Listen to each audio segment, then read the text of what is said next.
नमस्कार, देशोन्नती संपादकीयमध्ये मी ऐश्वर्या शिंदे आपलं स्वागत करते। भारत पाक संघर्षावर सध्या शस्त्रसंधीचा पूर्णविराम लागलाय। अर्थात तो पूर्णविराम आहे की स्वल्पविराम हे येत्या काळात स्पष्ट होईलच, परंतु तुर्तास संघर्ष थांबलाय।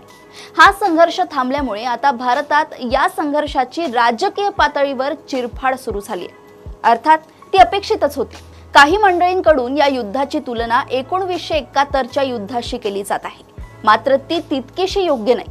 काही मंडळी 1971चे युद्ध आणि आताच्या संघर्षाची तुलना करत माजी पंतप्रधान दिवंगत इंदिरा गांधी यांचा मुद्दा उपस्थित करतात, परंतु या मुद्द्यावर काँग्रेस खासदार शशी थरूर यांनी मात्र संतुलित भूमिका घेतल्याचं दिसतंय। 1971 आणि आताची परिस्थिती पूर्णपणे वेगळी आहे।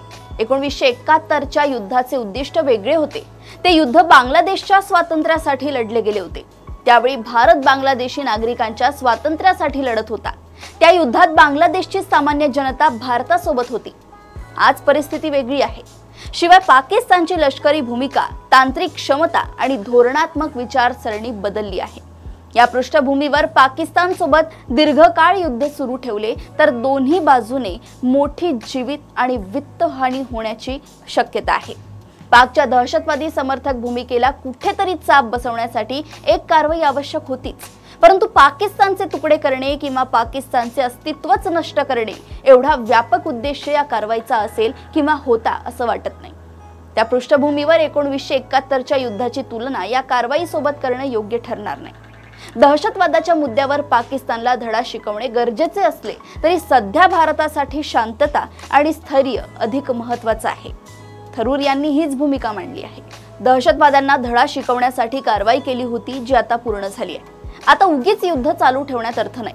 भारताने आपल्या आर्थिक प्रगतीवर आणि नागरिकांच्या सुरक्षिततेवर लक्ष केंद्रित करावे आणि दीर्घकालीन युद्धात अडकू नये असं त्यांचं मत आहे।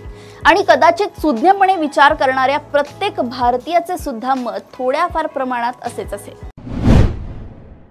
अशाच घडामोडी व अपडेट सोबत पुन्हा भेटूया देशोन्नती संपादकीयमध्ये। बघत रहा देशोन्नती। नमस्कार।